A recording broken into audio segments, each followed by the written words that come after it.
ห้องแถวก้าวหน้าห้องแถวก้าวหน้าสาขา2เปิดจองแล้วเด้อพี่น้องเอ้ยเอ้าเปิดให้อยู่เป็นทางการแล้วนี่อันนี้เบอร์ผู้จัดการเด้ออันนี้เป็นสาขา2ช่องทางติดตามตอนนี้ประกาศถึง FC ที่จับจองห้องไว้นะปัจจุบันนี้ทางพวกเราได้เปิดให้เขาอยู่แล้วนับตั้งแต่วันที่18 เดือน 5 2026เป็นต้นไปไปที่ได้จับจองห้องไว้กับพวกเราขอเชิญเข้ามาอยู่แล้วเด้อระบบน้ำระบบไฟครบถ้วนแล้วคือว่าเฮ็ดพิธีภาษีสู้ควรครอบเจ้าที่เจ้าทานเป็นที่เรียบร้อยเนาะแต่ละห้องจะมีน้ำมีไฟมีแอร์ให้พร้อมนี่มาเบิ่งอันนี้แมนสภาพทางนอกเนาะมาเบิ่งสภาพทางในฟืนไฟมีเซฟตี้คัทให้ห้องกว้างห้องงามระเบียบตามนี้เด้อเพียงเด้อนี่ห้องนี้ก็จะมีแอร์พร้อมมีแอร์ให้พร้อมเด้อพี่น้องเด้อทางหลังเงินครัวอันนี้เนาะเป็นเงินครัวกับกว้างมีหม้อตั้งถ้วยมีหม้อตั้งตู้เย็นให้พร้อมเอาประกาศให้เข้ามาอยู่ได้เลยเด้อ FC เอ้ยโอเคตามนี้เด้อเพียงเด้อห้องแถวก้าวหน้าเปิดให้อยู่แล้วผู้ใดที่จองติดต่อขอเข้าอยู่ห้องได้ตามเบอร์นี้เด้อพี่น้องเบอร์ผู้จัดการนั่นนี่เลยโอเคยินดีต้อนรับเมื่อนี่ก็เป็น53ห้องไปเลยนี่สบายดี FC มื้อนี้ก็สิมาเล่าจุดเริ่มต้นก่อนเฮาจะสำเร็จเสร็จสิ้นเป็นห้องแถวจังซี่ก็ถือว่าบ่ธรรมดาเนาะวิธีกรรมที่ผ่านขึ้นมาเนาะการตัดหลังคาวางผังวางแผนต่างๆอย่างนี้อันนี้ตั้งแต่พุ่นละปี2024พุ่นได้มีสร้างล้วนเพิ่นมาครับแล้วก็สร้างค้ำมาเฮ็ดหลังคาตัวนี้เริ่มต้น5ห้องพี่น้องเฮาอันนี้เป็นงานดัดแก้งานโครงเหล็กหลังคาหรือว่างานรายวันมันก็เฮ็ดท่อกันทิมนี่มันเสร็จซำนี่บ่เฮ็ดเวียกเฮ็ดพอได้เข้ามาแรงนี่บ่หัวหน้าเร่งไม้เร่งมือแน่วายนี่แหละเพิ่นว่าเล่าเข้าปากความยากบ่มีพอเล่าบ่มีเฮ็ดหยังก็ยากวันต้นเอ็นเต้นเมิดเขาสิเลี้ยวเป็นหลังแล้วทางนั้นพุ่นเอาเร่งระดับนั้นวะเนินกันอีกดูประมาณนั้นแหละครับไว้มันหักหลายตักเซนประมาณว่าตัวนี้จะเป็นห้องแถวที่เราต้องการขายเนาะ5ห้องโบกเรียบร้อยแล้วเนื้อที่600ตารางเมตรหรือจะเอายกก็ได้เนาะเนื้อที่2 ไร่ปลายราคาขายทวนๆเลยตัวนี้แล้วมัน800,000 บาทได้สภาพตามนี้เลยเนาะหรือว่าจะได้ตัวเป้าบางตั้งไม้เมตรละ 1,000 บาทเนาะสามารถผ่อนได้2 ปีหลังตลาดนิคมนนทองนี่เนาะพี่น้องจากทางคอนกรีตเข้ามาประมาณ500 เมตรเพียงเด้อใส่ฟ้าน้ำใส่ตัวว่าฝนตกแห้งน้ำแกงลอย หลังจากที่ค่อยไปเลาะส่งน้ำดื่มให้กับทางห้างที่ FC ผมก็สั่งน้ำดื่มก้าวหน้ามาสับไปไว้ครับเค้กครับคนแล้วก็บางท่านก็เอาไปไว้บริการลูกค้าค่อยก็ได้แวะเข้ามาสมการก่อสร้างห้องแถวเพื่อเป็นที่อยู่อาศัยให้กับแรงงานที่มาเฮ็ดเรื่องเหตุการณ์ที่ทางนิคมอุตสาหกรรมการค้าเวียงจันทน์นนทองเนี่ยอยู่บ้านไผ่ล้อมทางหลังสีฟ้าก็ถือว่าคนอยู่เต็มหมดแล้วมีคนถามมาตลอดว่าห้องแถวมีบ่เนี่ยก็นี่เป็นหลักที่3ในตัวห้องก็จะเป็น4 คูณ 12โดยพี่น้องก็จะมีห้องนอนห้องน้ำเราก็จะมีระเบียงออกไป53 เมตรพูดไปกันได้ยังไม่เท่าแก่จันทร์ไว้วางมาทางนี้แน่เหมือนว่าติดตามกันได้เด้อการเคลื่อนไหวทุกช่องทางตามนี้เด้ออันนี้กวดเวียกกวดงานเด้อบ่แม่นมันย่างออกกำลังกายเด้อพี่น้องเด้อสำเร็จไป5ห้องคนอยู่เต็มพี่น้องเอ้ยว่าสิขายว่าซั่นเด้แต่ว่าคนอยู่เต็มแล้วก็คนถามหลายว่าห้องแถวว่างบ่ห้องแถวว่างบ่เฮาก็บ่รอท่ารอซ่าให้เวลาผ่านไปซื่อๆมื้อนี้ก็ถือว่ามาย่างเลาะตากแดดเบิ่งทางทีมงานเท่าแก่จันตัดหลังคามุงหลังคาเพิ่นก็ยกโป๊ะแพ่แว่เลาะคักแน่บ่คักเฮาก็เลาะขึ้นไปปีนเบิ่งทางเทิงนะว่าหลังจากที่จอดโครงเหล็กหั่นได้ทาสีกันเมี่ยงแล้วหรือบ่การยิงน็อตหัวน็อตหั่นเพียงกันบ่ถึกโครงเหล็กกันบ่เนาะอันนี้ก็แม่นสร้างเบิดแขนลายนะสิรอดมือบ่เนาะหากก็เบิ่งมีไผนี่นั่งปิดหลังนี่บ่จื้อเด้ออันนั้นเป็นสร้างเขาหั่นน่ะวิวทัศน์ธรรมชาติอยู่ทางเทิงนี่สิแตกต่างกว่าทางลุ่มแนวนึงเนื่องจากว่ามันสูงแพ้ความสูงพี่น้องเพิ่นว่ายิ่งสูงยิ่งเสียวหน่อยเดียวเฮาก็ย่างลงมาเลาะภาคพื้นดินบาดนี้เบิ่งการที่จะวางผังเทคานเกี่ยมเทพื้นทงให้ไปนานี่สะอ่อนปูปลามีม่อนอยู่ม่อนกินม่องพักม่องเสามาเลาะเบิ่งห้องที่เฮาเฮ็ดแล้วห้องเบอร์3นี่เอาไปห้องงามๆแล้วบ่มีคนมาอยู่แล้วสร้างอ่อนอยู่กวดเฮือนนี่มันเมียเพิ่นเด้อห้องจะเป็นห้องโถงนี่4 คูณ 3เด้อพี่น้องเด้อสีงามสีฟ้าสีน้ำเงินมีห้องนอนที่มีดอกฟืนดอกไฟมีดูดอากาศห้องน้ำแยกโตเนาะแล้วก็มีเฮือนครัวตัวนี้มีช่องดูดอากาศให้เฮือนครัวเฮากำลังต่อเด้อนี่บ่ทันได้แล้วเสร็จสิ้นสมบูรณ์แต่ว่าเพิ่นก็อยากอยู่ก่อนเฮาก็ให้อยู่ก่อนไปนำอยู่ไปน้ำแปลงไปน้ำ ก็กำพอกกำแพงก่อนมันจะแล้วเนาะติดตามนี่แหละช่องทางก็ได้เนาะมื้อนี้ก็เอาหัวหน้าใหญ่เพิ่นลงมากวดเวียกกวดงานมาชมบรรยากาศลองเบิ่งว่าสิได้เว้าได้ว่าหยังแน่หัวหน้าก้าวได้อันนี้นะประธานก้าวหน้ามหาทรัพย์นี่แหละติดตามแฟนเพจเพิ่นแนวว่าก้าวหน้าพ่อค้าขายดิน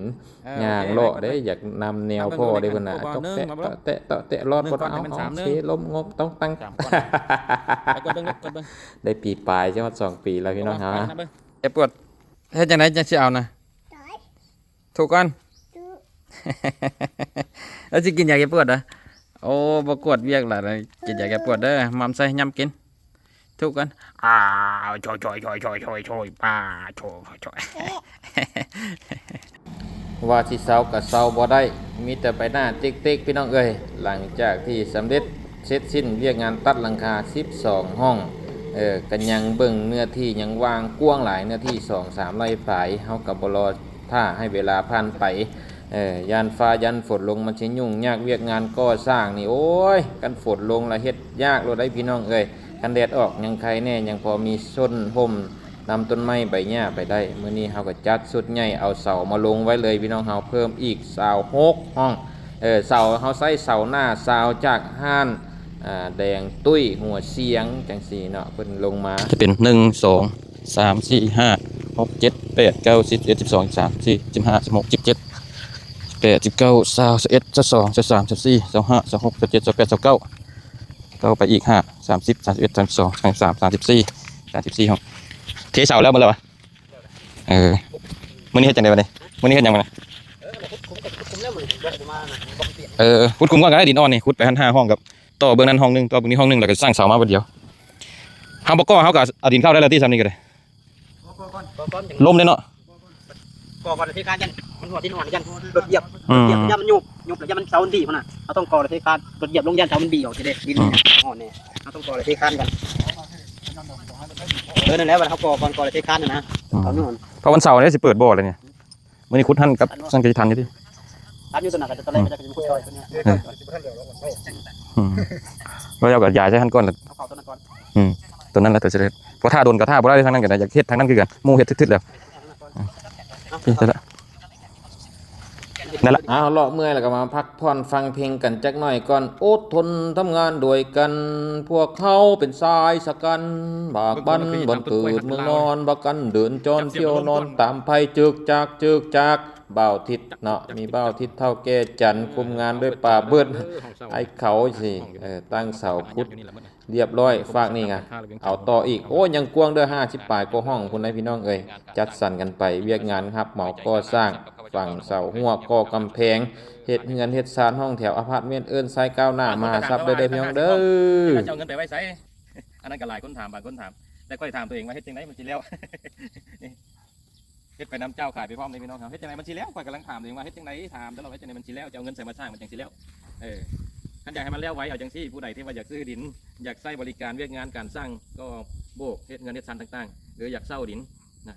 ก็มาซื้อมาเช่ากับเฮาได้เด้อมีตั้งแต่ราคา70 ล้านกีบขึ้นไปจ่าย10 ล้านกีบก่อนก็ได้อยากได้ตอนไหนครับมาเลือกเอาเด้อพี่น้องอยู่ทางบ้านหัวเสียงบ้านดงกล้วยบ้านไผ่ล้อมบ้านนนทองขอบใจพี่น้องด้วยความเป็นห่วงเป็นใยของข้าพเจ้าที่ห้องเฮ็ดจังได๋มันสิแล้วครบเครื่องดินยินดีให้บริการพี่น้องเฮาทักทายสวัสดี FC กับข้าพเจ้าบ้านน้ำมนต์คนขายดินเฮียวิ่งก้าวหน้ามาซับกับเรื่องงานติดตามกันได้กับเรื่องงานการสร้างที่อยู่อาศัยว่าจะเป็นการซื้อการขายหรือปล่อยเช่าวันนี้เขาอยู่ที่โครงการสร้างที่อยู่อาศัยเป็นห้องแถวเนาะเป็นห้องแถวจำนวน50 ห้องอยู่หน้านิคมอุตสาหกรรมและการค้าเวียงจันทร์นนทองพี่น้องเขาเรียกว่าโซนนั้นก็เต็มไปแล้ว5 ห้องโซนนี้12 ห้องนะไปที่อยากจองห้องเช่าเพื่อมาเฮ็ดเหตุการณ์กับพวกเขาอยู่นี่หน้านิคมใหญ่ๆตัวนี้ออกไปนี่จะเป็นนิคมประมาณ1 กิโลเข้ามาเป็นทางเข้ามานอกจากนั้นที่เป็นห้องแถวอย่างที่เขายังมีโครงการดินที่เขาเปิดใหม่ยังเหลืออยู่12 ตอนเนาะจะเป็นการจ่ายผ่อนก็ได้จ่าย10 ล้านกีบแล้วก็เข้ามาอยู่ได้เลยหรืออยากเช่าก็ได้อยากได้10 คูณ 20 คูณ 20เมื่อก่อนเขาแต่แบ่งขายณปัจจุบันนี้เช่าอยู่ไปก่อนก็ได้มันนี่หลายเด้เนาะขายบ่ทันได้เช่าไปก่อนจ่าย10 ล้านแล้วก็อยู่ไปก่อนตั้งเงินตั้งศาลล้อมหัวปลูกต้นไม้อยู่ไปก่อนปี1 2 ปีโอ้พออยากซื้อ ก็เปลี่ยนจากสัญญาเช่ามาเป็นการซื้อนำเฮาก็ได้นะครบเครื่องเรื่องดินเลยนะในแฟนเพจพ่อค้าขายดินก็ติดตามไว้เด้อพี่น้องเด้อจะมีหลายผลงานมาให้บริการเกี่ยวกับลูกค้าวันนี้ออกพรรษาลาพระเจ้าก็คือชาวพุทธเฮาเนาะเร่งเกี่ยวกับการปลูกสร้างว่าจะเฮ็ดหัวเฮาเฮ็ดเฮือนซานบ้านซ่องเพราะว่าพี่น้องเขาพักในช่วงฤดูฝนต้อง3เดือนเนาะ2เดือน3เดือนเข้าพรรษาเนาะก็ถือว่างดในการก่อสร้างมันฝนมันนังอันนี้ก็ถือว่าเฮาคล้ำกันก็มีพังปักส่วนมันก็เฮ็ดไปนํแต่ว่าออกพรรษาแล้วเนาะหากว่าลูกค้าหรือ FC ของเฮาเนาะก้าวหน้ามาเศร้าหรือพ่อค้าขายดีนี้อยากมีการก่อสร้างเนาะนับตั้งแต่เฮ็ดกำแพงเฮือนหัวหรือว่าตั้งเสาก่อสร้างต่างๆงานเล็กงานปูนงานหินเอาจัดให้ท่านเอิ้นไส้ครบวงจรได้เลยเนาะสนองทางค่าสร้างสนองทางอุปกรณ์สนองทางเนื้อที่ดินเพื่อการปลูกสร้างซื้อเศร้าหรือใครที่ซื้อดินกับพวกเขาแล้วเนาะก้าวหน้ามาทราบเนาะจ่ายดินหมดแล้วแต่ว่าบ่มีทุนเป็นก้อนเป็นหัวในการไปสร้างเฮือนนะบ่ยากสามารถหันทรัพย์ที่ซื้อกับเฮาเนี่ยมาเป็นทุนเพื่อให้เอาคืนกำไรในการก่อสร้างเป็นเฮือนนะเป็นเฮือนให้ผ่อนต่อไปได้เลยโดยที่ใส่เอกสารสุดเก่าใส่เครดิตเก่าที่ผ่อนกับเฮาแบบง่ายๆนะเฮาจัดให้ครบวงจรติดตามกันได้เนาะจากผลงานของบริษัทก้าวหน้ามหาทรัพย์จำกัดผู้เดียวซื้อขายดินปล่อยเช่าดินครบวงจรหรือจะติดตามทางแฟนเพจหรือซื้อออนไลน์ต่างๆที่โชว์ขึ้นตรงหน้าจอนี้เลยมื้อนี้ก็ถือว่าเป็นเรื่องงานการวางถังก่อฝาซาวเตรียมเอาดินเข้าแต่ว่าเฮากับพ่อปัญหาเรื่องดินฟ้าอากาศเพิ่นก็ให้อยู่ซุ่มกินเย็นตลอดถ้าสภาพเป็นแบบนี้ถือว่ารถแก้ดินเข้าบ่ได้เลยรถแก้ดินเฮาที่แก้ดินเต็มๆ10 เมตรก้อนนะแต่ตัวอยู่ทางตัวรถทางตัวดินอยู่ประมาณอยู่30 ต้นเนาะประมาณนี้เฮาก็เลยมากวดเบิ่งเฮาจะวางระดับความสูงไว้อยู่ที่เกือบเป็นแมปพุ่นละ2 4 6ก้อนกับ3ก้อนกับ60ใส่คานอีก20เป็น80ก็แล้วประมาณความสูงอยู่ที่ประมาณ1 เมตรซึ่งหลังนี้ที่เฮาก็ไปเฮาได้ใช้เป็นเสาหน้า15สูง4 เมตร 50เพื่อทดลองเบิ่งว่าระหว่างหลังนั้น12ห้องเนาะกับ5ห้องที่ผ่านมาเฮาใช้เสาหน้า12ก็บ่ค่อยมีปัญหาหยังแต่ว่าป้องกันไว้ในอายุยืนยาวเพิ่นบอกว่าการเฮ็ดห้องแถวนี้เป็นเสือนอนกินเพิ่นว่าเสือนอนกินระยะยาวเป็นพาสซีฟอินคัมเฮาก็นำแนวเพิ่นเว้าลองเบิ่งแต่ว่าก่อนจะกลายเป็นเสือนอนกินนี่ต้องเป็นเสือนอนเจ็บหลายเติบอยู่เพราะว่ากว่าจะแล้วพี่น้องเอาไว้ธรรมดาเนาะนอกจากค่าคือเสาเฉพาะแต่เสานี่เนาะแต่เสาแล้วก็ต้นนึง680,000ที่เขาเจ้ามาส่งแล้วก็ย่อขึ้นให้พร้อมยังบ่รวมค่าสร้างอาจจะประมาณต้น500,000 550,000นะถือว่าตั้งพร้อมแล้วก็ตีพังก็ฝาซาวตั้งเสาก็ฝาซาวแล้วเราเอาดินเข้ากับเป็นต่างหากนะพี่น้องเขาเนาะอันนี้อยู่ที่12 ต้น12ห้องเป็น12 ต้น12ห้องก็จะอยู่ประมาณ36 ต้นนะพี่น้องวิดฝนนี่เขาจะเปลี่ยนพื้นที่นี่ให้เป็นพื้นที่เพื่ออยู่อาศัยให้กับแรงงานที่มาเฮ็ดเวียกเฮ็ดการหรือเป็นแรงงานพัดถิ่นนอกจากตั้งแขวงมาหาอยู่หากินอยู่นครหลวงเหมือนกันมาแต่ไกลบ้านสิ่งที่สำคัญก็คือที่อยู่อาศัยเฮาก็เห็นปัจจัยนี้เป็นสิ่งสำคัญก็เลยเฮ็ดมองพักอาศัยสำหรับค่าเช่าเริ่มต้นเนาะตัวที่นั่นก็เป็นห้องนึง800,000 กีบเนาะห้องครัวมีเงินครัวห้องโถงเนาะแล้วก็ห้องน้ำแยกห้องแต่ห้องนี้อาจจะเป็นห้อง800,000 1 ล้านเนื่องจากว่าเฮาจะขยายห้องให้มันกว้างขึ้นมาเบิ่งตัวห้อง4 คูณ 12ประมาณนี้เพราะว่าต่อห้องเงินครัวเฮาจะต่อให้3 เมตรจำกำแพงไปเบื้องนั้นเลยและตัวห้องคือห้องโถงนี่จะเป็น4 คูณ 4เนาะ4 คูณ 4แล้วก็ห้องนอนนะสำหรับห้องนอนกับห้องโถงนี่สามารถใช้ประโยชน์ได้คือกันเลยเนาะบ่จำเป็นต้องนอนเสมอไปในห้องนอนสามารถเข้าไปนั่งได้เลยเนาะและห้องโถงบ่สามารถจะนั่งหรือยืนได้นอนได้คือกันพี่น้องครับอันนี้อยากว่าให้เข้าใจไปนั่นบางคนแล้วห้องนอนไปพัดนั่งก็ได้นอนก็ได้สุดแล้วแต่ความพอใจของลูกค้าตัวนี้จะห้องกว้างตัวนั้นห้อง800,000อันนี้จะเป็นห้อง800,000หา1 ล้านกีบสามารถใส่แอร์ได้เลยนะเขาจะพัฒนาขึ้นไปเรื่อยๆเมื่อมัน5 ปี10 ปีอาจจะเป็นตัวเมืองหลายขึ้นเดี๋ยวนี้แล้วก็จะมีห้างค่าบริการอยู่ในนี่แหละจะเป็นห้างบริการติดตามผลงานกันได้เนาะพี่น้องเขาชื่อโรงงานตัวนั้นโรงงานยังก่อนโรงงานหัวอาหาร5 ดาวโรงงานเจฟซิตนั่นคือเขตนิคมอุตสาหกรรมและการค้าเวียงจันทน์นนทองมีตลาดใหญ่ๆห้างค้าขายคือว่าครบวงจรพี่น้องเขาเข้าใจที่ติดตามกันตั้งแต่จนจบทุกช่องทางข้าพเจ้าบ้านนวลคนขายดินเฮียหมิงก้าวหน้ามาทราบแล้วพอกันไม่ในวันที่ทราบต้องการพี่น้องเขาเอิ้นใส่ทีมงานก้าวหน้ามาทราบเลยเด้อพี่น้องครบเครื่องเรื่องดิน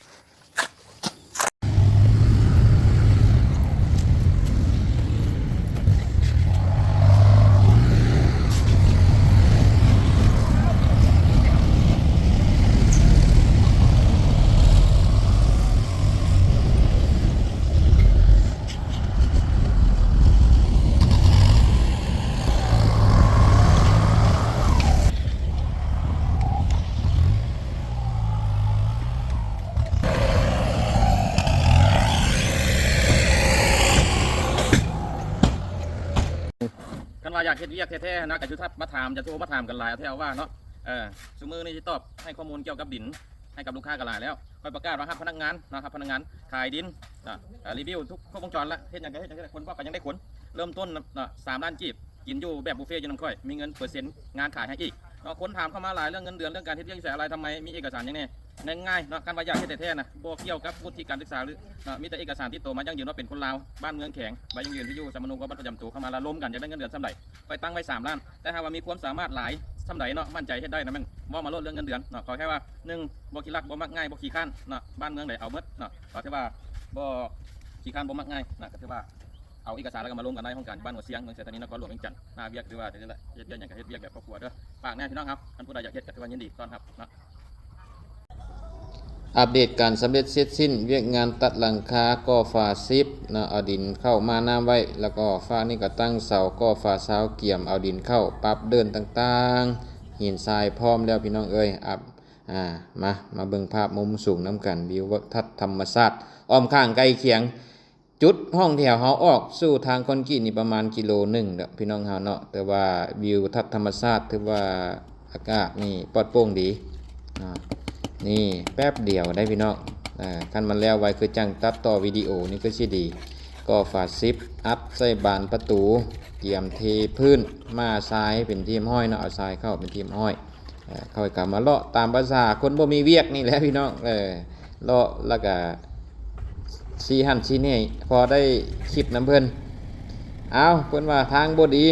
เดินเป็นบวมซั่นเท่าแก่จันเพิ่นว่าผู้จัดการเพิ่นรายงานมาเอาหินมาใส่ปูทางให้มันดีก่อนปัจจัยทำอิฐให้แขกไปไทยมาเข้าออกสะดวกสบายหลังจากที่ผ่านไปน้อยหนึ่งเขาก็จัดรถปูนคอนกรีตเข้ามาเอื้อนใส่กันได้นะซื้อขายดินและเงินครบวงจรรับเหมาก่อสร้างปึกป้าจกดินทมดินเงินไขใจายสดและใจายผ่อนหลายปีฟรีดอกเบี้ยพันนะพี่น้องเอ้ย ที่อยู่อาศัยท่านใดที่มีดินแล้วอยากให้ทีมงานเขาไปตั้งเรือนให้ตั้งกำแพงให้ก็กำแพงให้หรืออ้อมเสาหัวให้อยากที่เอิ้นใช้บริการได้ใส่งบประมาณตามใจของลูกค้าบรรดาท่านที่ซื้อดินแล้วบ่มีเงินจำเป็นก้อนเป็นหัวเพื่อไปตั้งเรือนอยู่อาศัยให้ก้าวหน้ามาสร้างเฮาออกทุนให้ก่อนแล้วพ่อนไปนำอยู่ไปพร้อมพี่น้องเนาะใช้กันเด้อพี่น้องผู้ใดที่มีดินเป้าว่างอยากขายหรืออยากไว้เช่าหรือท่านใดที่อยากได้ดินเพื่อตั้งเงินตั้งศาลในราคาถูกเงื่อนไขดีพ่อนหลายปีฟรีดอกเบี้ยติดต่อก้าวหน้าโอ้วิชาการหัวหน้าทำเหมามาเองได้น่ะมันธรรมดาได้เนี่ยกลับจากโม้เมื่อคืนกลับจากโม้เมื่อคืนโอ้เทศเวียกเทศงานเนี่ยแต่เศร้าเท่าค่ำซัดแจ้งเลยเนาะโอ้ธรรมดาเด้อสร้างล้วนเนี่ยครบวงจรเลยมันเป็นรับคาโต๊ะเลยเต้เมื่อคืนนี่โอ้ไปเบิ่งเวียกจนค่ำจนแจ้งเลยเนาะและเวียกงานเนาะพี่น้องเนาะเดี๋ยวสั้นเลยลุย2,952 2,96พอกันน่าจะเดือนมังกรน่าจะเลี้ยวเดือนมังกรเดือน1 2,926โอ้ยฝากบริการเนี่ยด้วยทีมงานก้าวหน้ามาทราบเขานอกจากดินเป้าว่างก็สร้างเขากับฮับเสาหัวกำแพงฮับเมิดลกเป็ดลกไก่ว่าแต่เอิ้นไส้อยากได้แบบใดมีเงื่อนไขก็งบประมาณให้ก้อนจังก้อนไปตามหลังครบเครื่องเรื่องที่อยู่อาศัยเอิ้นไส้บริษัทก้าวหน้ามหาทรัพย์ในเด้อพี่น้องเลยไปถามเจ้าหาเงินทุกมื้อค่อยบอกว่าเงินค่อยไปทางไหนเนาะปานไหนสิรวยก็พ่องหมานอย่างเดือยังเมื่อยไม่จะได้สิรวยก็เขาบ่ได้อยู่บ่ได้เช้าหาเงินมานะจ้างมันไปทางไหนเหมือนเงินคำกำแก้วค่อยเราบ่แล้วจ้าหาเงินบ่มีเงินบอกค่อยได้ไหมหลายปีแล้วได้หาเงินมาเนี่ยหาไปเรื่อยๆซ้ำซาสบายเนาะผู้สิได้ไส้มันบักก้าวพวกนี้นะค่อยเบิ่งนี่นะค่อยคือสิบ่ได้ไส้แล้วนี่ได้จากสิรวยเนาะผู้ใดอยากให้รวยมาซื้อดินช่วยหรือว่ามาจองห้องช่วยกันเด้อในช่วงจองนี่จังซี่นะอยากได้ห้องใดเราจองเอาผู้ใดที่จองในช่วงที่เราเปิดใหม่นี่เราจะให้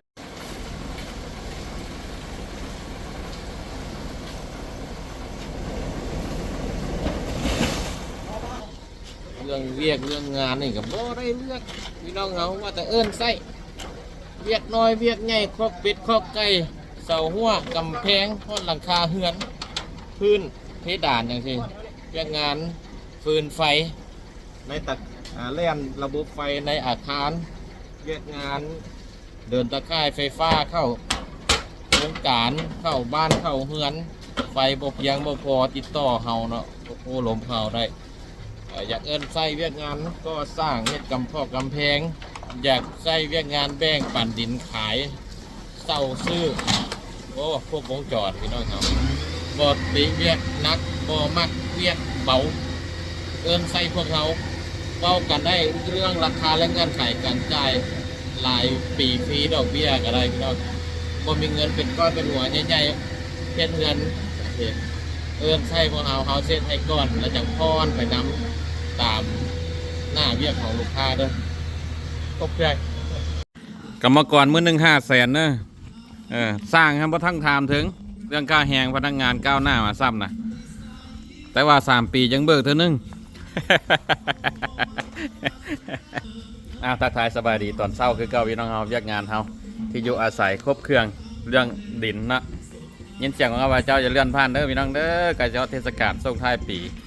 2025ไปนำกันละก้าวหน้ามาทราบการมีบริการตั้งเสาเฮือนจังน้อยกับปีใหม่นี่ไปก็ตั้งเสาเฮือนเอาโชคเอาไซเอาซับเด้อพี่น้องเอิ้นไส้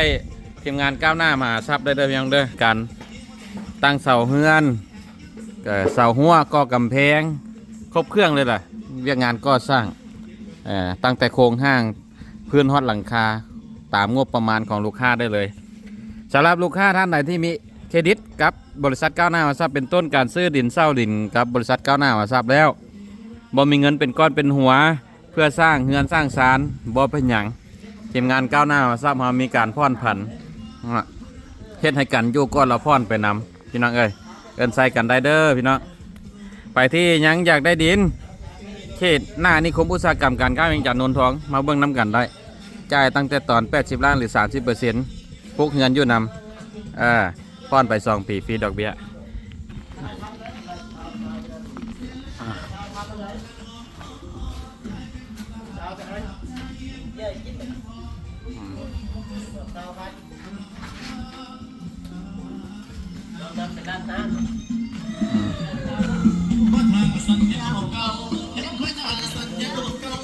อ๋ออันนี้คนละทีมเพราะเสื้อคนละสีมาแต่บุญบังไฟทั้งนั้นเลยสร้างเงี้ยงเนี่ยเอาเสื้อเอาไปบนนุ่งเนาะมันยามเพชรเวียกนะยามไปหาป่าจากนุ่งไว้เสื้อก็ได้ตัว100,000 ปลายมันได้เสื้อกัน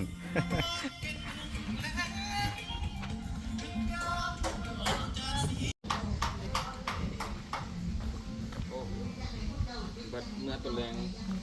อย่าลืมมันเอาปูนมานี่ด้วยคู่นึงเอาใส่ถุงยางกันเลยไปก้อดีขี้ตัวนั้น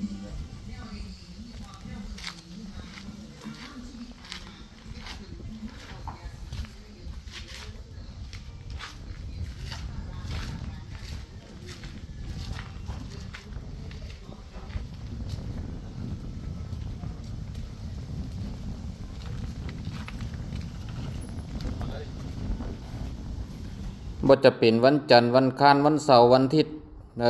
มันก็บ่ได้พักดอกค่อยหั่นน่ะฮอดวันศิลก็บ่ได้พักกรรมกรสร้างเพิ่นพักแต่ว่าค่อยบ่ได้พักเนาะมาเลาะเบิ่งคือเก่าวันเสาร์อาทิตย์ค่อยก็ขี่รถถีบมาเลาะเบิ่งเวียกเบิ่งงานคือเก่าพี่น้องนี่แฮงใกล้สิแล้วก็แฮงอยากให้แล้วนอนบ่หลับพี่น้องเอ้ยที่อยู่อาศัย53 ห้องล่ะแม่นหมดตั้งเสาอยู่นี่หน้านิคมนนทองผู้ใดที่อยากมาพักเสาอยู่นี่มาจองได้แล้วเด้อพี่น้องเด้อจองห้องใดก็เช็ดห้องนั้นให้อยู่ไปก่อนรถนี่น้ำไฟที่ว่าตอนนี้ที่ว่าแล้วก็เต็มหมดแล้วอันนี้คาดว่าเดือนหนึ่งให้สำเร็จหมด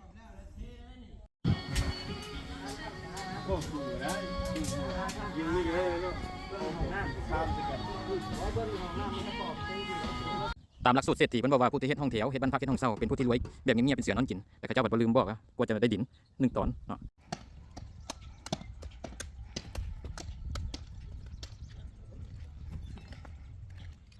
เรียกงานสร้างที่อยู่อาศัยในหน้านิคมนนทองด้วยกันด้วยบ่ต้องจ่ายก่อนพรไปเลยก็ได้ดิดใกล้ตลาดใหญ่ใกล้นิคมนนทองนะในเงื่อนไขบ่ต้องจ่ายก่อนพรไปเลยก็ได้เป็นโปรโมชั่นปิดโครงการ15 ตอนเด้อพี่น้องเด้อมีหลายเงื่อนไขให้เลือกเพราะว่าจะจ่าย 30% เป็นเจ้าของดินพร้อมปลูกเงินอยู่และของแถมส่วนลด 3% พี่น้องนำไฟที่ว่าเราจัดสรรให้ใบดินปลูกสร้างอยู่ข้างบ้านพักแล้วก็ติดกับห้างค้าห้องแถวและใกล้กับทางคอนกรีตเพียงแค่264 เมตรพี่น้องทางปูหินดินมี4โครงการให้เลือกซื้อเมตร1 400,000 กีบขึ้นไป2 เงื่อนไขบ่ต้องจ่ายก่อนผ่อนไปเลยหรือท่านจะทอก 30% เพื่อเอาส่วนลด 3% พร้อมของแถมมาเบิ่งน้ำกันได้วันนี้มา3 คนละมา3 คนละสิอ่านไรบ่เอ้าไอ้เขาอ่านมึงรู้อ่านไรบ่อ่านบ่ได้เอ้าเดี๋ยวกูอ่านบ่ได้เดี๋ยวเฮ็ดจังได๋เป็นยังคืออ่านบ่ได้สำนึกก็ยังอ่านบ่ได้ เป็นยังว่ากูอ่านบ่ได้ อ่านบ่ได้ได้เฮ็ดจังได๋แบบนี้โอ้ ว่าอ่านอีกอ่านได้บ่ ทำได้บัดนี้กูอ่านบ่ได้นี่นะเดี๋ยวนี้ จังไดก็อ่านบ่ได้เนาะพี่น้องบ่ได้อ่านไล่เลยอ่านให้ฟังได้ บ่ได้อ่านได้ ได้อ่านได้ปั๊บมักชิป บ่ได้ไปอ่าน ครบเครื่องเรื่องดิน ดิน บ้าน ห้องแถว ที่อยู่อาศัย บริษัทก้าวหน้า พร้อมรับใช้ในเขตที่พัฒนาแล้วพี่น้องเฮาหน้านิคมใหญ่ ใกล้กับตลาด เป็นโครงการที่หลากหลาย มีทางไปทางมาที่สะดวก พวกเราจัดสรรให้ ตั้งแต่ริเริ่มในการบุกเบิกพัฒนาจากดินป่า ดินนาเนี่ยใกล้กับทางคอนกรีตเลยเด้อติดกับทางคอนกรีตใหญ่6 เลน เบื้องซ้ายก็จะเป็นนิคม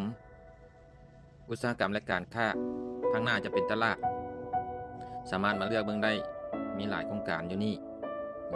ที่แบ่งขายนโยบายการจ่ายผ่อนได้ เป็นเขตที่พัฒนาแล้วเป็นเขตกลาง ติดกับบ้านพัก ติดกับห้องแถว ติดกับโรงงาน ติดกับห้างค้า มีคลองน้ำระบายสะดวกสบายป่าหลายพี่น้องเอาอันนี้ถือว่าเมื่อที่เราเริ่มบุกเบิกแล้วก็ตัดถนนหนทางลงไฟฟ้าน้ำประปาเหมาะในการสร้างที่อยู่อาศัยเป็นห้องแถวเป็นบ้านพักเป็นเรือนที่อยู่อาศัยเพื่อให้เวียกเหตุการณ์ในโครงการนี้ถือว่าสะดวกหลายอย่างหนทางดีมีน้ำประปามีไฟฟ้ามีตลาดใหญ่อยู่ใกล้ๆมีใบตะดินปลูกสร้างมีเงื่อนไขผ่อนยาวนานหลายปีบ่มีดอกเบี้ยพิเศษสามารถแทรกเอาตามงบประมาณของลูกค้าได้ผ่อนไปมักขนาดไหนมาเลือกเอาเด้อพี่น้องเด้อ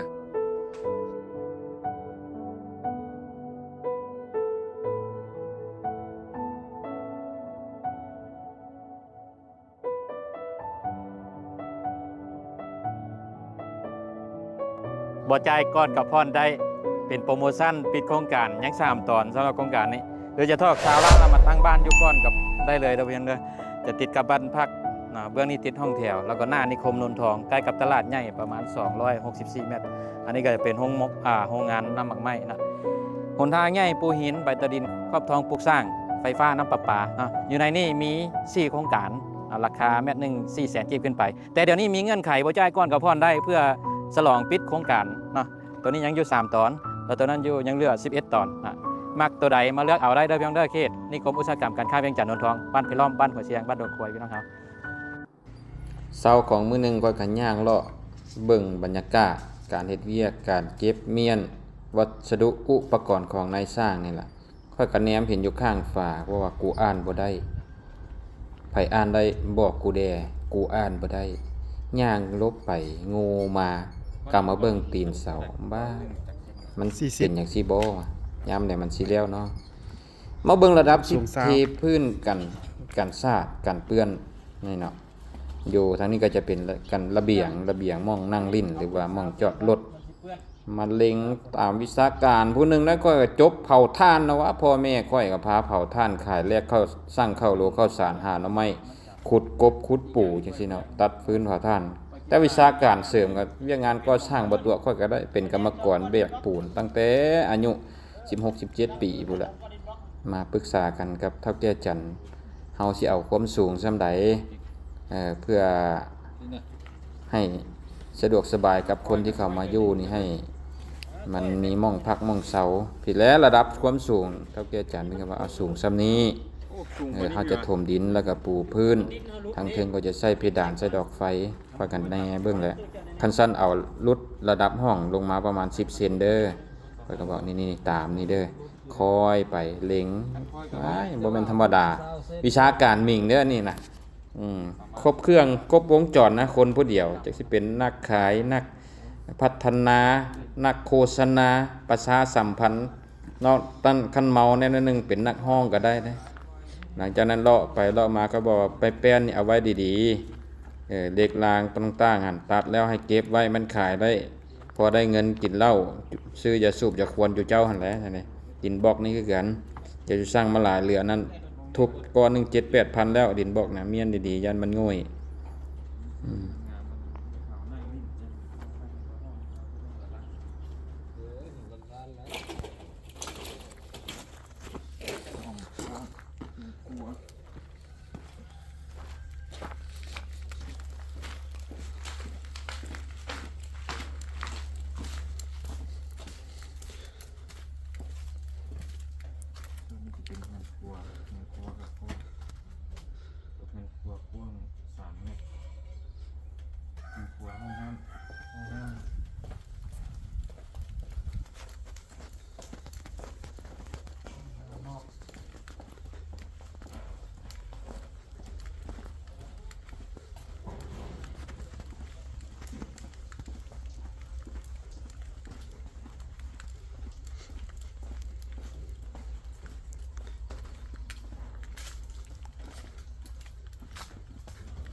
ลูกเฮือนตามใจผู้อยู่ผูกอูตามใจผู้นอนสบายดีพี่น้องเฮาพบกับข้าพเจ้าบ่าวหน้ามนต์คนขายดินยามยิงก้าวหน้ามาครับเอาแนวดีๆมาต้อนมาฝากคือเก่าพี่น้องเฮาการปลูกเฮือนปลูกซานนี่1ตามใจแบบ2ตามใจเฮาอันใดจะดีก่อนกันพี่น้องครับการเฮ็ดเฮือนนี่ถ้าตามใจแบบแบบไปแนวใดเฮ็ดมีแบบมีแผนมีทีมงานดีๆมีงบประมาณแน่นนึงก็เฮือนซานท่านเนี่ยมันก็จะออกมาได้งามอยู่แล้วก็สบายอกสบายใจเห็นยามใดก็มีความสุขอันนั้นคือการเฮ็ดเฮือนตามใจแบบเนาะวันนี้เฮ็ดเฮือนตามใจเฮ็ดเฮือนตามใจบ่มีแบบบ่มีแผนอยากเฮ็ดแนวใดก็เฮ็ดไป3 วัน4 วันได้แบบใหม่ไปเลยอันนี้คือถึกมากับตัวเองแล้วบ่อยากให้ไผจะผิดพลาดคือกันอีกเฮาเฮ็ดตามใจนี่ถึงมันจะแล้วแต่อยู่ไปกับแบบบ่มีความสุขมันบ่งามเนาะเพราะว่าความคิดของเฮานี่เปลี่ยนไปเรื่อยๆดังนั้นเอื้อนไส้บริการทีมงานก้าวหน้ามาซับได้ว่าจะจัดสรรดินแบ่งขายแล้วยังรับเหมาก็สร้างออกแบบกำแพงห้องแถวให้อยู่งานซานที่สำคัญคือเฮามีงบประมาณออกให้ก่อนจึงพ่อนไปก็ได้เด้อเอื้อนไส้ก้าวหน้ามาซับได้เด้อพี่น้องเด้อยินดีรับใส่ทุกโครงการเลยพี่น้องนี่ตามนี้เลยเอาผู้ใดที่ว่าซื้อดินเฮ็ดเฮือนนี่มันคือเฮ็ดยากแท้ในยุคนี้นะตั้งใจฟังดีๆเด้อบริยากจากดีจากผู้ที่มีประสบการณ์ค่อยๆนี่นะค่อยสิซอยแนะนำในการเฮ็ดเฮือนหรือว่าซื้อดินผู้ที่ว่ายากนะคือผู้ที่บ่ทันได้เฮ็ดบ่นะมันบ่ได้ยากบ่ว่าจะซื้อดินหรือว่าเฮ็ดเฮือนนะบ่ยากจักน้อยนะขอแค่เฮามีเงินจ่ายเขาวันนี้ก็สิถามอีกแล้วสิเอาเงินไสมาจ่ายหาเงินจังไดมาซื้อมันก็บ่ได้ยากอีกการที่หาเงินหาคำน่ะหาง่ายๆแต่วันหาผู้ที่จะจ่ายเฮาน่ะมันค่อนข้างยากในนึงมันต้องมีแนวไปแลกเขาบ่มีแนวไปเรียกเอาเหื่อเอาแห้งไปจ้างไปบ้ายกับเขาตัวกระชั้นคืดหาอันที่เฮามีเพื่อไปตีราคาเป็นมูลค่ากับเงินบางคนบอกว่าบ่มีเวียกเฮ็ดคิดว่าเวียกมันมีหลายแนวเฮ็ดน่ะผู้ใดบ่มีเวียกเฮ็ดนี่มาเฮ็ดเวียกซอยสร้างค่อยก็ได้นี่ก็ให้มื้อละ300,000พุ่นเนาะผู้ใดบ่มีดินมาซื้อดินนำค่อยก็ได้10 ล้าน20 ล้านตั้งบ้านอยู่ก่อน พักผ่อนชมภาพมุมสูงน้ำกันฟังเพลงไปพร้อมตั้งหน้าตั้งตาหาเงินมาสิไปขอแต่งสิไปขอน้องแก้มแดงสิไปขอแต่งพร้อมงานวิวาตากแดดตากฝนก้มหน้าอดทนสร้างทืนฮ้อนมาเฮ็ดอาชีพขายดินดอนตอนหญ้าอยู่กับก้าวหน้ามหาทรัพย์มาครับเบิ่งภาพมุมสูงตัวนี้พี่น้องครับอันนี้แม่นตลาดใหญ่นิคมอุตสาหกรรมและการค้าเวียงจันทน์นนทองเด้อขาวๆพุ่นแม่นสุสาน16หลัก24เส้นทาง13ไต้กิโลที่2324มาฮอดจุดนี้ก็แวะมาชมโครงการบ้านจัดสรรดินจัดสรรห้องแถวปล่อยเช่าของพวกเขาได้บริษัทก้าวหน้ามหาทรัพย์ยินดีพร้อมรับใช้ทุกท่านทุกสหายอายน้องผู้อยู่ไกลอยู่ไกลอยากได้ม่องพักม่องเช้าอยากได้ดินดอนต้นหญ้าเพื่อตั้งที่อยู่อาศัยเฮือนซานบ้านซ่อง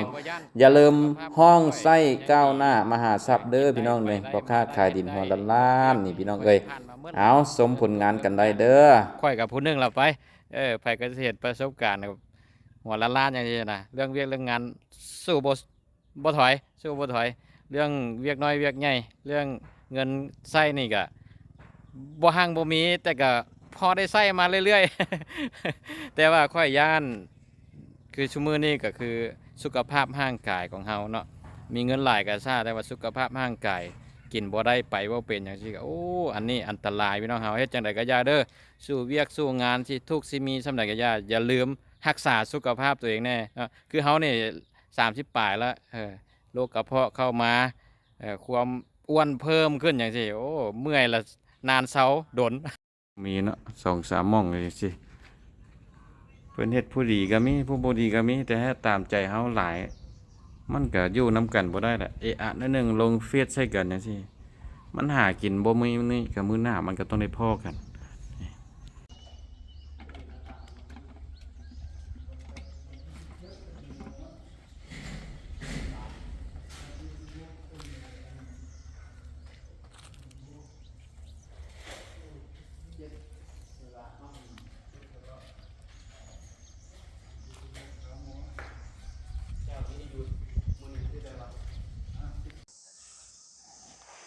ขอบใจเด้อเพิ่นว่าห้องแถ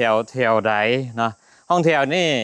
อยู่ตรงกันข้ามกับนิคมอุตสาหกรรมและการค้าเวียงจันทน์นนทองเส้นทาง13ใต้เนาะอยู่กิโลที่23เด้อกายไฟแดงหลักเศษมาแล้วจะมีประตูโขงใหญ่ๆเขียนว่านิคมอุตสาหกรรมและการค้าเวียงจันทน์นนทองเข้าจากนั้นมาประมาณ3กิโลเนาะแล้วก็มาฮอดตลาดนิคมแล้วก็เข้ามาจากทางคอนกรีตหรือว่าจากตลาดนิคมเข้ามาประมาณ500-600 เมตรนะและมีหลายคนก็ถามว่าเดือนเท่าใดนะเดือนหนึ่งในช่วงเปิดใหม่1 ล้านกีบต่อเดือนนะ1 ล้านกีบต่อเดือนฟรีค่าน้ำแต่ค่าไฟเขาจะลงงงเตอร์ให้ทุกหน่วยทุกห้องนะและสภาพห้องจะเป็นห้องที่เฮ็ดใหม่แล้วก็เป็นห้องใหญ่ห้องกว้างอันนี้เป็นโซนระเบียงหน้าห้องบอนต้มกระทอกต้มกระท่อมอย่างเช่นนะอยากต้มเป็ดต้มไก่ก็แล้วแต่เฮาก็เว้าลิ้นแกะบิหลีแล้วแต่เนาะแต่ว่ารับผิดชอบกันเอาเองเนาะฮู้อยู่ระเบียบกฎหมายต่างๆนะเปิดให้จองเลยเด้อห้องแถวใกล้ตลาดใหญ่หน้านิคมโนนทองนี่พี่น้องเฮาเปิดจองก่อน500,000กีบเนาะจองเอาล็อกเอาห้องมักเบอร์ใดห้องใหญ่ห้องกว้างสีงามๆห้องสร้างใหม่นี่อันนี้แม่นห้องโถงอันนี้แม่นห้องนอนนี่นะงามๆ3x4อาจจะเป็นเฮือนครัวตัวนี้เนาะห้องน้ำเฮือนครัวกว้างๆมีเชฟที่คัดให้ทุกห้องเลยเด้อฟรีค่าน้ำจ่ายค่าไฟเอาเดือนละ1 ล้านกีบนะจองช่วงนี้แล้วแม่น500,000กีบจองเอาห้องใดก็ได้นี่ห้องงามๆเดินกว้างมันจอดรถสะดวกสบายมองปลูกผักหักนอสะดวกตลาดใหญ่ออกไปนี่ประมาณ500 เมตรหน้านิคมโนนทองหากอยากได้มาเบิ่งเอาสีงามห้องใหม่ห้องกว้าง สำเร็จไปงานกะโหลห้องหนึ่งถ้าแต่กันเปื้อนนี่คือเวนเข้ามากับยาแนวกะโหลห้องน้ำเลยเวนเข้ามา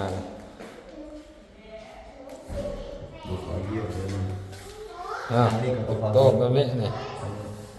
แผ่นนี้เยียบได้นะเต็มวางถ้วยยังเยียบแผ่นเลย การเฮ็ดแล้วเราก็สิบ่มีแนวเฮ็ดค่อยแยงไป ไอ้เหรอแมวเราจะได้เก็บตลอดไป เป็นเสือนอนคดว่าเขาว่าเป็นเสือนอนคดหรือว่าเป็นเสือนอนกิน เป็นเสือนอนกินแล้วบ่เนี่ย หมอนั่นว่าเฮ็ดห้องแถวเฮ็ดบ้านพักเป็นเสือนอนกินแบบเงียบๆเพิ่นว่ารวยแบบเงียบๆนะมือใกล้หน้าผากอยู่แต่ละมือ ในช่วงขาขึ้นขาขึ้นห้างมือใกล้หน้าผากบ่อยากกินฮอดเข้าพุ่นนะมือประหยัดไว้ประหยัดค่าข้าวค่าน้ำมาใช้ช่วงสร้างช่วงสาพี่น้องเอ้ย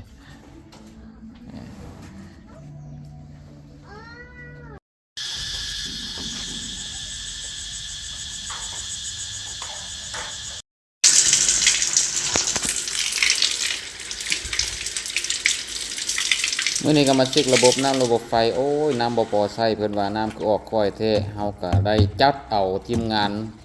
สร้างน้ำบาดาลมาเจาะน้ำบาดาล2มือให้เกิดเหตุการณ์ที่บ่คาดคิดเกิดขึ้นบ่ได้น้ำพี่น้องเอ้ยเป็นน้ำคำน้ำเค็มน้ำขุ่นจวกออกมาหาวิธีแก้ไขเฮ็ดจังได๋น้อบัดนี้เสียน้ำมันรถเสียแรงงานลงไป2มือ3มือบ่ได้น้ำโอ้นี่ล่ะพี่น้องเอ้ยทุกหน้าเวียกย่อมมีอุปสรรคที่ท้าทายหลายหน้าเวียกก็ย่อมมีปัญหาเราก็จะหาวิธีแก้กันจังใดเมื่อน้ำบ่พอใช้เราก็ต้องได้โจกทงใส่งบประมาณอีก100 ปลายกว่าล้านเพื่อดึงน้ำประปาเข้ามาหาโครงการหาที่ท่อในเรื่องอุปกรณ์ประสานปัญหาทุกปัญหาย่อมมีทางออกถ้าบ่มีทางออกเขาก็ออกทางเก่าทางเข้าหันหลัง ระบายสีด้วยสร้างเงินเนาะปัดพื้นด้วยสร้างยิ่งปลูกกะโลต่างๆสร้างเงินเพื่อจะมาระบบระบายสีเข้าบานประตูครบตกแต่งใช้ล็อกไล่ก่อนต่างๆเนี่ยนะสีไปนำฟังเพลงไปพร้อมนี่ทีมงานพวกเราประกอบส่วนกันหลายคนทาสีแล้วก็ตกแต่งสีหน้าใส่ฝาแอมเกี่ยมเวียงงานอาบน้ำหมอกน้ำไม้แล้วก็เกี่ยมกำลังจิตกำลังใจกำลังทรัพย์ใส่กับเวียงงานต่อไปเพื่อให้มันสำเร็จลุล่วงเนาะถือว่าแล้วเป็นที่ให้ม้อยทางในก็งามได้พี่น้องมันมี2สีมีสีเขียวตองอ่อนทางในเนาะแล้วก็จะเป็นสีขาวงาช้างพื้นกะโหลก็จะเป็นลายดอกสีเขียวทางในมีดอกฟืนดอกไฟห้องกว้างเงินครัวนี่ถือว่ากว้างมีห้องน้ำมี บ่อนแต่งอยู่ครัวกินเด้อทางนอกนี่ก็เนี่ยกว้างนะใส่ระบบระเบียงนี่กว้างหลายเป็นหม้องนั่งลิ้นหม้องจอดรถจอดรางนี่เด้อตามนี้มีเบอร์ห้องให้มีบริการมีช่องทางการติดต่อผู้จัดการก็มีช่องทางการติดต่อทีมงานก็ได้ชมภาพมุมสูงไปน้ำกันพี่น้องบาดนี้แต่ว่าเป็นสีฟ้าแนมมาแต่ทางไกลจะเห็นสีฟ้าเป็นเครื่องหมายการค้าของบริษัทก้าวหน้ามหาทรัพย์สีฟ้าหรือว่าสีน้ำเงินตั้งแต่ต้นจนฮอดหลังคาพวกเราจะเป็นสีฟ้าเมิดเลยถ้าว่าหลังที่2ของสาขา2นี่จะมีทั้งหมด12ห้องนะแต่ว่าสำเร็จเสร็จสิ้นเกียมเปิดฉลองให้จับจองให้อยู่เนาะซึ่งทำเลก็ขึ้นกับบ้านไผ่ล้อมเมืองไซธานีนครหลวงเวียงจันทน์หน้านิคมอุตสาหกรรมและการค้าเวียงจันทน์นนทองมีตลาดใหญ่อยู่ใกล้นี่ประมาณ 5-600 เมตรพี่น้องเฮาเป็นตลาดที่ว่าคนอยู่จำนวนหลายหนาแน่นเต็มไปด้วยการซื้อการขายการกระจายสินค้าการไปการมาก็สะดวกสำบายม่อนเฮ็ดเวียกเฮ็ดการพี่น้องเฮาม่องพักม่องเซามีบ้านพักมีดินจัดสรรของก้าวหน้ามหาทรัพย์เนาะแล้วก็มีห้องแถวให้เช่าก้าวหน้ามหาทรัพย์สาขา2เบ้าไซเบ้าเฟินก็นั่งพักผ่อนจากเวียกงานน้ำหมอกน้ำไม้เช็คน้ำไฟเฮาก็ถือว่าเอาโดรนมาบินอัปเดตขอบเขตการพัฒนาเพื่อเปิดให้จับให้จองให้อยู่สีฟ้าอาดลาดสะอาดหูสะอาดตาเดินกว้างควงเด้อพี่น้องเด้อ5ห้องบวกกับ12เป็น17เฮ็ดเป็นที่เฮียบห้อยปล่อยเช่าเดือนละล้านกีบล้าน5แสนกีบเท่านั้นใดนี่ตกแต่งสีแล้วก็เก็บงานบัดนี้บานประตูเฮาก็เอาสีสแลกมาทาเก็บคืนให้เนาะน้ำมองน้ำไม้จัดน้ำจัดไฟเข้าไปพื้นเนาะเพิ่นว่าโอ้ยมันสิเปื้อนยามฝนเฮาก็ซื้อหินดำมาโหยใส่เอารถไถมาปรับมาเกตมาไถเฮ็ดจังไดให้สิถูกใจค่อยปรับไปนำค่อยสายรถงานด่วนงานโอทีพี่น้องเอาสายทีมงานแบงค์คูโบต้าทีมงานนนแต้มาปรับเดินให้ต้องการย้ำฝนบางมันเพื่อนพื้นที่คอนกรีตหมดแล้วพี่น้องห้องแถวเขานะห้องแถวก้าวหน้าสาขา2อยู่ในสิเกิดขึ้น53ห้องเนี่ยสำเร็จไปแล้วพี่น้องเขาเนี่ยไปยังได้ห้องท่อห้องแถวมาพักมาเซาอยู่แถวนี้จัดไปเด้อพี่น้องเด้อหน้านิคมนนทองนี่จูนเทียมเขาอยากโตหิวปินโตเข้าวัดเข้าว่าแต่ถ้าจนปัญญาผู้สาวโทรหาเบิดมือจนจอยทางเข้าบ้านทางเข้าห้องแถวก็นั่นแหละพอดีวานเพิ่นเอาตอนนึงยัง3ตอนเฮ็ดห้องแถวกันคักนี่คนเต็มตลอด โอ้อันตรายไปหมดแล้วเต็นนี่นะ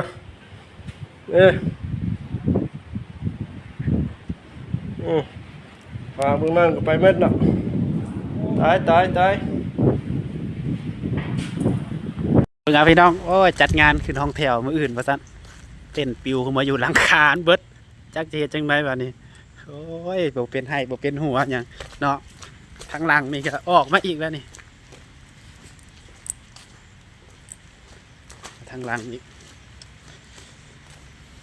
ปิวเข้ามาหลังไปนะ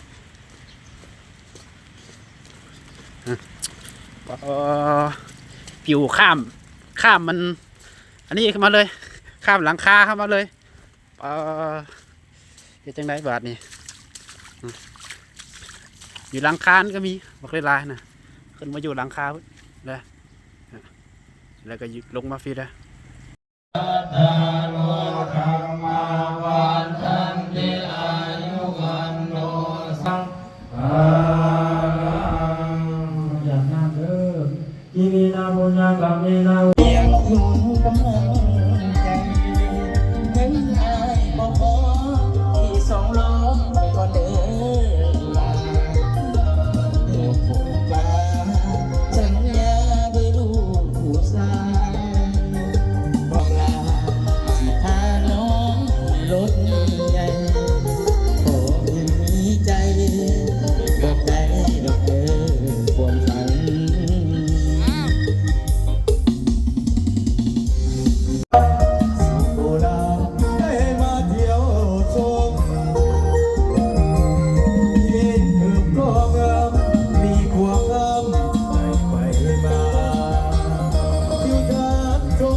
ไปมาจนออกปากมาสุดใจความสีมีไรจะหาที่ใดใส่กับปานนี้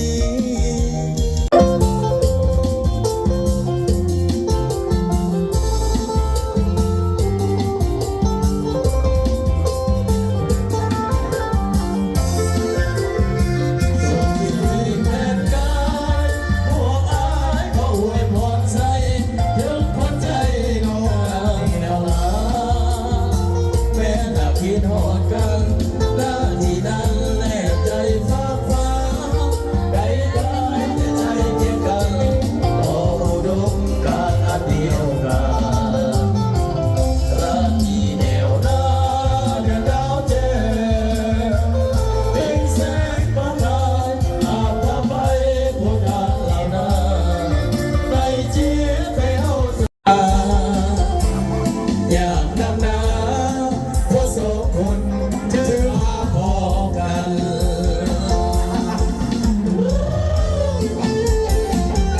เอามาเสริมมาสนุกน้องกันนะผู้เสียผู้สาวผู้บ่าวผู้แพ้ผู้มาเวทีน้องกันนะ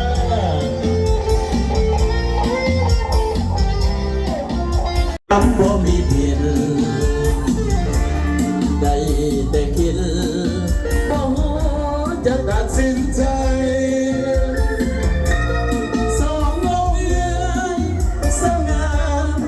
คู่กันไปอาเพื่อใหญ่เพียงเงาผู้ถือพา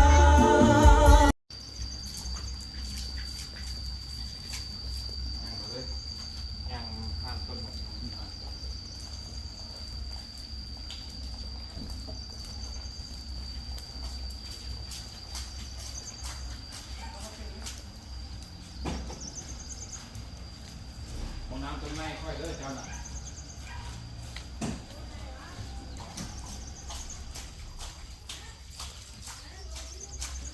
ใช้ยังไงทีแล้วกายไม่ใช่กายไม่ใช่ป้ายหาเข้าไปจุดๆอ้าวฝนตกนะฝนยังปลูกต้นไม้ใหม่เด้ห้องแถวก้าวหน้าห้องแถวก้าวหน้าสาขา2เปิดจองแล้วเด้อพี่น้องเอ้ยเอาเปิดให้อยู่เป็นทางการแล้วนี่อันนี้เบอร์ผู้จัดการเด้ออันนี้เป็นสาขา2ช่องทางที่ตามตอนนี้ประกาศถึง FC ที่จับจองห้องไว้นะปัจจุบันนี้ทางบ่เฮาได้เปิดให้เข้าอยู่แล้วนับตั้งแต่วันที่18 เดือน